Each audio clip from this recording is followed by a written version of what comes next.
तो आज हम लोग हिस्ट्री के लेक्चर नंबर 4 महाजनपद पीरियड जो कि एंशिएंट हिस्ट्री का पार्ट है, ठीक है, उसको हम लोग कवर करने वाले हैं। ठीक है, तो ये पार्ट 1 है वीडियो का, अगर जरूरत पड़े तो पार्ट 2 भी बनाएंगे। ठीक है, देखो यहाँ पे महाजनपद पीरियड, ठीक है, लगभग 600 से लेकर 300 BC के अराउंड का ये पीरियड है। ठीक है, तो जो टॉपिक्स हमको जो पढ़ना है यहाँ पे देखो, महाजनपद पीरियड, ठीक है, लगभग 600 से लेकर 300 BC के अराउंड का ये एरा है। ठीक है, उस पीरियड का ये बात है। टॉपिक 2 हमारा क्या है, राइज ऑफ मगध। मगध का कैसे राइज हुआ, कैसे उदय हुआ, वो देखेंगे हम लोग। थर्ड पॉइंट क्या हमारा, फॉरेन इन्वेजन देखेंगे इंडिया में एंशिएंट पीरियड में कब हुआ नहीं हुआ, वो हम लोग देखेंगे यहाँ पे। ठीक है, तो देखो यहाँ पे अंगुत्तर निकाय जो कि एक बुद्धिस्ट लिटरेचर, क्या है ये, बुद्धिस्ट लिटरेचर। अंगुत्तर निकाय का एक तरह का बुद्धिस्ट लिटरेचर है जो मेंशन करता है डिटेल्स, किस चीज़ का डिटेल, अबाउट द 16 महाजनपद के बारे में ये डिटेल्स बताता है। ठीक है, 16 महाजनपद लगभग कौन से एरिया के आसपास का है, 600 से लेकर 332 BC के अराउंड का है। ठीक है, तो देखो यहाँ पे अभी हम लोग यहाँ पे 16 महाजनपद है। ठीक है, लगभग अंगुत्तर निकाय जो कि बुद्धिस्ट लिटरेचर है वो 16 महाजनपद के बारे में जिक्र करती हैं। ठीक है, तो अभी देखते हैं हम लोग उन 16 महाजनपदों में से 8 महाजनपद के बारे में जो कि नॉर्थ से साउथ जो है। ठीक है, नॉर्थ से साउथ, ठीक ना। अभी देखो नंबर 1 सबसे ऊपर में देखो गांधार है। ठीक है, गांधार जो कि आज के समय में अफगानिस्तान वाला रीजन है। ठीक है, इसका कैपिटल क्या है, तक्षशिला, इसका नहीं, इसका कैपिटल था। ठीक है, अब आते हैं नंबर 2 कंबोज। ठीक है, कंबोज जो कि आज के प्रेजेंट डे में पंजाब एंड कश्मीर वाला ये रीजन है। ठीक है, इसकी राजधानी क्या थी, राजपुर थी।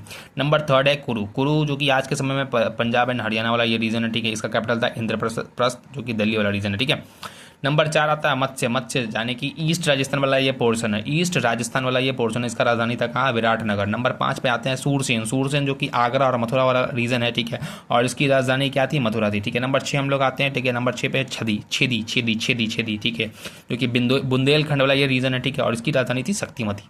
नंबर 7 पे हम लोग आते हैं अवंती राष्ट्र। ठीक है, अवंती महाजनपद है बेसिकली। ठीक है, ये वेस्टर्न MP वाला रीजन, कौन सा रीजन है ये, वेस्टर्न मध्य प्रदेश का ये रीजन है। और आज के समय में नहीं, हाँ, अवंती की जो राजधानी थी उज्जैनी, और दूसरा क्या था, माहिष्मती। ठीक है, माहिष्मती साम्राज्य, पता नहीं वो वाला है या नहीं है, लेकिन अवंती की राजधानी क्या थी, एक तो उज्जैन, दूसरा क्या था, माहिष्मती। ठीक है, नंबर 8वां पे आता है अशमाक। ठीक है, तो ये था नॉर्थ से साउथ तक। ठीक है, 8 महाजनपद का अरेंजमेंट। ठीक ना, तो यहाँ पर ये जो अशमाक जो था वो नॉर्थ महाराष्ट्र वाला ये रीजन था, और इसकी राजधानी थी पटाली। ओके, हम लोग आगे बढ़ते हैं। ठीक है, wait a minute, camera setup करने दो, मर जाओ।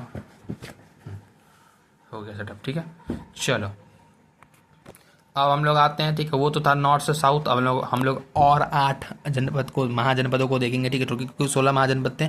ठीक है, तो ये वेस्ट से ईस्ट तक का अरेंजमेंट है। देखो नंबर 1 पे है पंचाल। ठीक है, वेस्ट में क्या हो गया यहाँ पे, पंचाल।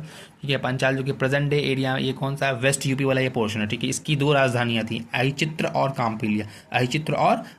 ठीक है, अहिचित्र और कामपिल्य। दूसरा है क्या है, कौशल जो कि सेंट्रल यूपी वाला पोर्शन है। ठीक है, इसकी राजधानी थी साकेत। नंबर 3 पे वत्स यानी कि प्रयागराज वाला यह पोर्शन है, इसकी राजधानी थी कौशाम्बी। नंबर 4 पे है काशी। नंबर 4 पे क्या है, क्या है भैया, काशी जो कि बनारस वाला यह पोर्शन है। ठीक है, काशी इसकी राजधानी थी। ठीक है, नंबर 5 में है मगध। ठीक है, बिहार एंड झारखंड वाला यह पोर्शन है। ठीक है, और इसकी राजधानी थी पहले राजगिरी, बाद में पाटलिपुत्र हो गया। ठीक है, राजगिरी वैसे डिफेंसिव कैपिटल था वैसे बीच में उदयन के समय तक। ठीक है, उदयन के ही समय में राजधानी यहाँ पे क्या होता है, राजगीर से पाटलिपुत्र आ गया था। ठीक है, और उसी वक्त में मतलब राजगिरी डिफेंसिव कैपिटल था। ठीक ना, देख लेते हैं वैसे डिटेल में उसको।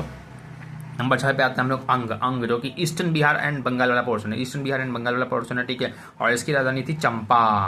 ठीक है, नंबर 7 है वृज्जी, यहाँ पे आई छूट गया। ठीक है, वृज्जी, और ये था नॉर्थ बिहार वाला पोर्शन, इसकी राजधानी थी वैशाली। ठीक है, नंबर 8वां पे हम लोग आते हैं मल्ल गोरखपुर। ये गोरखपुर वाला रीजन हमको लगता है ना, ये यूपी वाले पोर्शन में ही आ जाएगा, इधर नहीं आएगा। ठीक है, गोरखपुर क्योंकि इसी वाले रीजन में है। ठीक है, पंचाल बोलो या मतलब यहीं कहीं पे ये, इसी चारों के बीच में कहीं ना कहीं पे ये आ जाएगा। ठीक है, क्योंकि उसी वाले रीजन में ना गोरखपुर। ठीक है, तो ये हो जाएगा कहाँ, कुशीनगर में। इसकी राजधानी क्या है, मल्ल की कुशीनगर थी। ठीक है, तो ये हमारे टोटल 16 महाजनपद थे। ठीक है, हमने देखा नॉर्थ से साउथ तक अरेंजमेंट, वेस्ट से ईस्ट तक हमने अरेंजमेंट देख लिया था मल्ल, लेकिन इसी यहीं कहीं पे होगा। ठीक है, हम लोग आगे बढ़ते हैं। अब हम लोग क्या देखेंगे यहाँ पे, causes of rise of Magadh, यानी कि मगध बेसिकली उसका उदय के कारण हम लोग देखेंगे क्या कारण थे जिससे हमको देखने को मिलता है मगध का राइज। देखो पहला number geographical factor, geographical factor बहुत ज़्यादा इंपॉर्टेंट होता है, ठीक है। एम्पल ऑफ रेनफॉल, यहाँ पे अच्छा खासा भाई बारिश वारिश होता था, ठीक है। दूसरा क्या, पेरेनियल रिवर, सदाबहार नदियाँ थी जो कि क्या करती थी अपने साथ एकदम उपजाऊ मिट्टी को लेके आ रही थी, गाद लेके आ रही थी, सिल्ट लेके आ रही थी, ठीक है, जो कि काफ़ी ज़्यादा उपजाऊ था, जलोढ़ मिट्टी था, और उसमें तुमको पता ही है कि अच्छा खासा भाई फसल उगता है, ठीक है। नंबर थर्ड क्या, फर्टाइल लैंड, मिट्टी अच्छी है ना, फर्टाइल लैंड है, ठीक है। नंबर चौथा क्या, डिपॉजिट ऑफ मिनरल्स, यहाँ पे मिनरल डिपॉजिट को काफ़ी ज़्यादा देखने को मिलता है, ठीक है, झारखंड वाला रीजन में, ठीक है। साउथ बिहार वाला रीजन वैसे भी तुमको पता ही काफ़ी ज़्यादा मिनरल इनरिच्ड एरिया है। इकोनॉमिकल फैक्टर्स देखते हैं, इकोनॉमिकल फैक्टर दूसरा लार्ज पॉपुलेशन था, एंड सबसे इंपॉर्टेंट बात हाई रेवेन्यू, यहाँ पे क्या आ रहा था, यहाँ पे हाई रेवेन्यू आ रहा था। दूसरा क्या देखते हैं, सरप्लस एग्रीकल्चर, तुमको पता है क्योंकि यहाँ पे सदाबहार नदियाँ हैं, बारिश वारिश अच्छा हो रहा है, ठीक है। फर्टाइल लैंड है तो ऑब्वियस सा बात है, यहाँ पे सरप्लस एग्रीकल्चर तो होना लाजमी है, ठीक है। सोशल एंड रिलीजियस फैक्टर देखने को हमको यहाँ पे मिलता है, सोशल एंड रिलीजियस फैक्टर। देखो मगध जो है रिलेटिवली अनऑर्थोडॉक्स सोसाइटी था, ठीक है, ड्यू टू किस वजह से, बुद्धिज्म एंड जैनिज्म की वजह से, ठीक है। अब हम लोग अगला कारण देखते हैं क्या था, फटाफट देखो, फटाफट देखो यहाँ पे नंबर 4 क्या है, यहाँ पे पॉलिटिकल फैक्टर। पॉलिटिकल फैक्टर क्या था, देखो यहाँ इन रूलर्स जो थे मगध के काफ़ी ज़्यादा अग्रेसिव थे, और इंपॉर्टेंट सबसे ज़्यादा एम्बिशियस थे, काफ़ी ज़्यादा ये एम्बिशियस थे, ठीक है। मिलिट्री रीजन देखते हैं हम लोग यहाँ पे, नंबर ऑब्वियस सा बात है भाई, ऐसा मतलब कि अच्छा खासा भाई खाना पीना मिल रहा है भाई, मतलब अच्छा खासा मगध भाई, तुमको हल्के में तुमने देखा यहाँ पे अच्छा खासा भाई बारिश वारिश हो रहा है, ठीक है। यहाँ पे नदियाँ भी है एकदम सदाबहार नदियाँ है, यहाँ पे आराम से खाने पीने का भी कोई कमी है नहीं, ठीक है। एग्रीकल्चर भी सरप्लस हो रहा है, मतलब अच्छा खासा एग्रीकल्चर हो रहा है यहाँ पे, ठीक है। खाने पीने की कोई कमी नहीं, तो वैसा बात है भाई, खाने पीने के लिए मिल रहा है अच्छा खासा, मतलब एटमॉस्फेयर अच्छा है आस पास, मतलब बढ़िया है, अच्छा माहौल है। तो ऑब्वियस सा बात है भाई, मगध क्यों ना, रेवेन्यू भी अच्छा खासा जनरेट होता है, ऑब्वियस सा बात है भाई, मगध के रूलर्स क्यों ना एग्रेसिव हो, मतलब एग्रेसिव हो, चलो हो या नहीं हो अलग चीज़ है, लेकिन एम्बिशियस क्यों ना हो भाई, क्यों ना हो, मतलब क्यों नहीं चाहेंगे कि वो अपना मगध जो है साम्राज्य को और बढ़ा करे, ठीक है। खैर देखते हैं आगे मिलिट्री रीजन्स क्या क्या है, ये भी काफ़ी एक इंपॉर्टेंट चीज़ है। Magadh had a very large army, बहुत बड़ी आर्मी थी इनकी। इट ऑल्सो इन्होंने डेवलप किया था सम क्रिएटिव वेपन्स, बिल्कुल एकदम क्रिएटिव वेपन्स इन्होंने डेवलप किया था to check and mate the enemy, ठीक है, अपने शत्रुओं को एकदम शह और मात देने के लिए। आगे देखते हैं वेपन्स, इनके वेपन्स किस प्रकार के थे, रथ एंड मुस्तक देखने को मिलता है, सी चैरियट, ठीक है। दूसरा क्या है, महाशिलाकंटक जो कि स्टोन कैटापल्ट है। नंबर 3 है वॉर एलिफेंट था, वॉर एलिफेंट। अब ये वॉर एलिफेंट को कंट्रोल कौन करता था, महावत। अब हम लोग आगे देखते हैं इनका पहला डायनेस्टी। वैसे पहला डायनेस्टी यहाँ पे ये पता नहीं ये पहला है भी या नहीं, मतलब इनसे पहले भी हम लोग को देखने को मिलता है वो, खैर छोड़ो वहाँ पे, अभी फिलहाल तो हम लोग हरियंक डायनेस्टी को देखते हैं, ठीक है। ये फर्स्ट नोन रूलर इसका हम लोग को देखने को मिलता है, इस डायनेस्टी का कौन, बिम्बिसार, फर्स्ट नोन रूलर जो कि हमको देखने को मिलता है हरियंक डायनेस्टी का कौन, बिम्बिसार। इससे पहले भी होगा, हमको अब आइडिया नहीं है भाई, ठीक है। वैसे हम लोगों ने महाभारत में तो मगध के बारे में सुना ही है, ठीक है, उसमें एक जरासंध था ना, ठीक है, काफ़ी ज़्यादा क्रूअल रूलर था, है ना जरासंध। खैर छोड़ो, हम लोग आगे देखते हैं यहाँ पे, अभी फिलहाल तो हम लोग जो पढ़ रहे हैं उसको देखते हैं, ठीक है। हरियंक डायनेस्टी यहाँ पे फर्स्ट नोन रूलर, यहाँ पे हमको इनका इस डायनेस्टी का, हरियंक डायनेस्टी का स्पेशली जो हमको देखने को मिलता है वो कौन है, वो है बिम्बिसार। कौन है, बिम्बिसार, ठीक है। अब तुम रिसर्च कर लेना ना भाई, बिम्बिसार के माता पिता कौन थे, नहीं थे, ठीक है। इससे पहले कौन सी डायनेस्टी थी, यहाँ पे नहीं थी, ठीक है। इन्होंने स्ट्रेंथन किया था हिमसेल्फ, अपने आप को काफ़ी ताकतवर बनाया। किस प्रकार से बनाया, अपने आप को स्ट्रेंथन मजबूत कैसे बनाया, देखते हैं यहाँ पे। बाय मेकिंग यहाँ पे इन्होंने 3 मैट्रिमोनियल अलायंसेस बनाए, ठीक है, 3 मैट्रिमोनियल अलायंसेस बनाए, ठीक है। वृज्जी की राजकुमारी हेलेना के साथ विवाह करके, इसके अलावा कौशल महाजनपद की राजकुमारी कौशल देवी के साथ विवाह करके, इसके अलावा तीसरा माद्र देश की राजकुमारी खेमा के साथ विवाह करके, ठीक है। तो इस प्रकार से इन्होंने क्या किया, अपने मैट्रिमोनियल अलायंसेस की वजह से इन्होंने क्या किया, अपने आप को स्ट्रेंथन किया, ठीक है, अपने आप को मजबूत किया, अपने आप को ताकतवर बनाया, ठीक है। और इन चीज़ों की वजह से क्या हुआ, इन चीज़ों का मतलब क्या, मतलब वैसे भी उस वक्त राजा महाराजा जो है मैट्रिमोनियल अलायंस बनाते थे, ठीक है। आज भी तो लोग अलायंस बनाते हैं, वो पता नहीं मैट्रिमोनियल बनाते हैं या नहीं बनाते, वो मुझे नहीं पता, ठीक है, हो सकता है बनाते भी होंगे, बिजनेस डील्स होता होगा तो उसमें वो लोग करते होंगे भाई इस प्रकार की, ठीक है। वैसे लोग आई थिंक करते हैं भाई, पता नहीं करते हैं या नहीं करते हैं, ठीक है। तो इन्होंने 3 मैट्रिमोनियल अलायंसेस बनाया, ठीक है, अपने आप को इन्होंने स्ट्रेंथन किया इससे, ठीक है। अब इस वजह से क्या होता है, इनको काफ़ी ज़्यादा पावर मिलता है, ठीक है, और प्रेस्टीज भी मिलता है, पावर भी मिलता है और प्रेस्टीज भी मिलता है, ठीक है, दोनों चीज़ मिलता है। समझ में आया बात। 10 इन्होंने क्या किया, एक्सपैंड किया अपने मगध के एम्पायर को, ठीक है, क्या करके कॉन्कर करके अंग महाजनपद वाले रीजन को, ठीक है, जो कि ईस्ट बिहार एंड बंगाल वाला पोर्शन था, यानी पहले मगध, मगध के साथ ईस्ट बिहार बंगाल वाला पोर्शन इनके हाथ में अब आ गया, मतलब क्या बड़ा हो गया ये मगध रीजन। अब आगे देखते हैं इनका एक पुत्र था अजातशत्रु। अजातशत्रु जो है वो बेटा है, यानी कि वो सन है किसका, बिंबिसार जी का, ठीक है, समझ में आया बात। अजातशत्रु क्या सन है किनके, बिंबिसार जी के। और इन्होंने, अजातशत्रु ने ही किल्ड किया था अपने फादर को और ऑक्यूपाई किया उनके थ्रोन को, अपने उनकी राजगद्दी को, ठीक है। तीसरी बात देखते हैं क्या, he is also called as Kunik, इनका नाम कुनिक भी था, ठीक है। सबसे इंपॉर्टेंट बात, ये इनका एक और नाम है अशोक चंद्र, ठीक है। ये 7 फुट के व्यक्ति थे, कितने फुट के व्यक्ति थे, 7 फुट के व्यक्ति थे। और इनसे, इनके जन्म से रिलेटेड एक स्टोरी भी है, ठीक है, तो उसको हम लोग कभी बाद में डिस्कस करेंगे।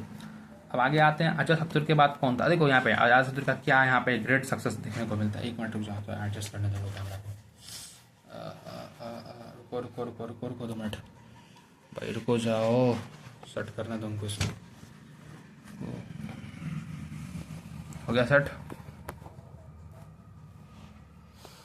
चलो इनका ग्रेटेस्ट सक्सेस देखते हैं। इनका ग्रेटेस्ट सक्सेस क्या था, his greatest success was to defeat, हराना वृज्जी किंगडम को। किसको हराना, वृज्जी किंगडम को हराना, और इंक्लूड करना it in the Magadha empire में, किसमें, मगध एम्पायर में मिलाना, ठीक है। एंड इट, और उसके लिए पता है इसको कितना समय लगा, 16 ईयर्स लगा, लगभग 16 साल लगा, 16 साल लगे। मतलब कि वृज्जी किंगडम को अपन में मिलाना कोई आसान बात नहीं था उस वक्त, समझ में आया बात।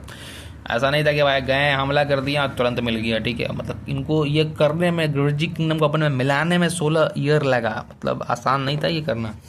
और इसके लिए इन्होंने काफ़ी सारे डिसीट और प्रॉक्सी वॉर्स करवाए, ठीक है, विद द हेल्प ऑफ अपने मिनिस्टर के मदद से, सुनिधा एंड वत्सकार की मदद से, ठीक है। उसके बाद आते हैं सक्सेसर उदयन, ठीक है, जो कि नेक्स्ट सक्सेसर थे अजातशत्रु के बाद, ठीक है। उन्होंने शिफ्ट किया राजगिरी, जो कि राजधानी थी पहले, उससे पाटलिपुत्र, ठीक है, राजगिरी जो कि अब डिफेंसिव कैपिटल बन गई थी, ठीक है। पता नहीं, देखते आगे। अब नहीं, मतलब उस वक्त हो सकता ही नहीं कि रीजन में बन गया होगा डिफेंसिव कैपिटल। अब आगे देखते हैं इनके लास्ट रूलर को। हर्यंग डायनेस्टी के अंतिम शासक कौन थे, नागदशक थे, ठीक है। और इनको मारा किसने मारा, इनके खुद के मिनिस्टर ने, उसका नाम था शिशुनाग। अब आगे आते हैं शिशुनाग के ऊपर। शिशुनाग जो थे, शिशुनाग का जो ग्रेटेस्ट सक्सेस क्या था, ग्रेटेस्ट सक्सेस था इनका शिशुनाग का कॉन्कर करना, कॉन्क्वेस्ट करना अवंती महाजनपद, यानी कि तुम समझो अब मगध रीजन कितना बढ़ रहा। मगध पहले बिंबिसार जी के समय पे अंग महाजनपद उनके कंट्रोल में आया, मतलब उसके ऊपर उन्होंने कॉन्कर किया। उनके बेटा जी ने, मतलब बेटा जी का मतलब कि अजातशत्रु जी ने, उनके जो कि सन थे, उन्होंने क्या किया, वृज्जी को अपने अंदर किया, ठीक है। अब आगे देखो शिशुनाग डायनेस्टी वाले रीजन में, जब मगध रीजन काफ़ी बड़ा हो चुका है वैसे, ठीक है, काफ़ी पावरफुल भी है, बड़ा भी है, और इन्होंने क्या किया, अवंती महाजनपद को अपने अंदर कर लिया, यानी कि समझो पहले बड़ा था और बड़ा हो चुका है, ठीक है। अब शिशुनाग के जो अगले सक्सेसर जो थे कालशोक होते जाते, वो मतलब ये वीक रूलर थे, ठीक है। And was called by his commander, और इनके खुद के कमांडर ने, जो कि महापद्मानंद जी थे, ठीक है, उन्होंने उनको मार दिया, सिंपल सा बात है, उन्होंने किल्ड कर दिया कालशोक को, समझ में आया बात। और महापद्मानंद इन्होंने भैया जो एम्पायर बनाया है वो छोटा मोटा एम्पायर नहीं था, काफ़ी मजबूत एम्पायर बनाया, काफ़ी ज़्यादा एकदम पावरफुल एम्पायर बनाया, ठीक है। तो महापद्मानंद जी ने क्या किया, नंद एम्पायर को स्थापित किया, ठीक है। इन्होंने एस्टैब्लिश किया, महापद्मानंद जी ने नंद एम्पायर को। कौन सा एम्पायर, नंद एम्पायर। ये कोई मामूली एम्पायर नहीं था, काफ़ी ज़्यादा पावरफुल एम्पायर था, ठीक है। और ये, ठीक है, तो देखो यहाँ पे महापद्मानंद, ऐसा माना जाता है कि वजह शूद्र, चलो ये कोई भी हो, शूद्र हो या कोई भी हो, ठीक है। इन्होंने जो एम्पायर बनाया है वो कोई मामूली एम्पायर नहीं था, काफ़ी बड़ा एम्पायर था, काफ़ी ताकतवर भी एम्पायर था, क्योंकि महापद्मानंद जी का जो ग्रेटेस्ट सक्सेस था क्या था, वाज टू कॉन्क्वेस्ट, मतलब 16 महाजनपद था। 16 महाजनपद में से 3 महाजनपद ऑलरेडी इनके पास अभी है। मगध जो साम्राज्य में क्या क्या है, अंग है पहले से ही अभी, ठीक है। अंग के बाद वृज्जी भी आ गया, ठीक है। वृज्जी के बाद क्या आ गया तुमको यहाँ पर, अवंती भी आ गया, मतलब कि 3 महाजनपद ऑलरेडी मगध में आ चुका है। मगध यानी टोटल अभी 4 महाजनपद इनके कंट्रोल में, महापद्मानंद जी के कंट्रोल में, ठीक है। अब बाकी बचता है कितना, 16 में से भाई 4 घटा लो, कितना बच गया, 16 में से 4 घटा लो, कितना बचा, 12 बचा, ठीक है। तब 12 में से 10 किंगडम्स को, 10 महाजनपद को इन्होंने अपने कंट्रोल में लिया। कंट्रोल का मतलब क्या हो गया यहाँ पे, बेसिकली हमें क्या मतलब कॉन्कर किया, कॉन्कर किया, समझ में आया बात। इतने एम्पायर को इन्होंने जीत लिया, समझ में आया बात। सिर्फ 2 महाजनपद बच गया, गांधार और कंबोज। गांधार और कंबोज को छोड़कर सारे के सारे जो बचे हुए जो थे, मतलब टोटल 16 में से कितने इनके कंट्रोल में आ चुके हैं, कितना मगध साम्राज्य में आके मिल चुका है, लगभग 14 महाजनपद नंद एम्पायर में आके मिल चुका है, मतलब मगध में आके मिल चुका है, मतलब इतना बड़ा हो चुका था मगध, ठीक है। इनके पास इनको 3 टाइटल्स मिले थे, ठीक है, ये had 3 टाइटल्स, ठीक है, इनके पास 3 टाइटल्स थे। एक था इकरात, इकरात यानी सोल मोनार्क, कौन सा मोनार्क, सोल मोनार्क, ठीक है, इकरात। दूसरा सर्व क्षत्रिय हंतक, ठीक है, अपरूट ऑफ क्षत्रिय रूल, ठीक है। नंबर 3 है क्या, Ugrasen, owner of a large and regular army, एक बहुत बड़ी आर्मी और एक रेगुलर आर्मी के ये ओनर थे। समझ में आया बात। नंद एम्पायर भाई is a really really powerful empire, और इनके ही नंद एम्पायर में ही महापद्मानंद जी के ही आगे जो उनके सक्सेसर जो थे उसमें एक धनानंद जी थे, ठीक है, धनानंद भी कोई मामूली आदमी नहीं थे। और उनके समय में किनका यहाँ पे इन्वेजन हुआ था, ग्रीक्स का इन्वेजन हुआ था। ग्रीक में कौन थे भैया, वो थे अलेक्जेंडर, ठीक है, तो उनके शासनकाल में देखने को मिलता है, ठीक है। तो धनानंद कोई मामूली व्यक्ति था नहीं, ठीक है, काफ़ी स्ट्रॉन्ग आर्मी थी, काफ़ी बड़ी आर्मी थी इनकी, ठीक है, काफ़ी पावरफुल भी आर्मी थी, ठीक है। लेकिन वो काफ़ी ऐसा लगता है कि दयानंद जी काफ़ी क्रूअल भी थे, ठीक है। खैर पता नहीं थे या नहीं थे, वो उसको हम लोग बाद में देखेंगे, ठीक है। तो यहाँ तक था हमारा पार्ट 1 ख़त्म होता है, ठीक है, इसका महाजनपद पीरियड का। सेकंड वीडियो में हम लोग देखेंगे। अरे यार फिर से वही चीज़ हो गया बक।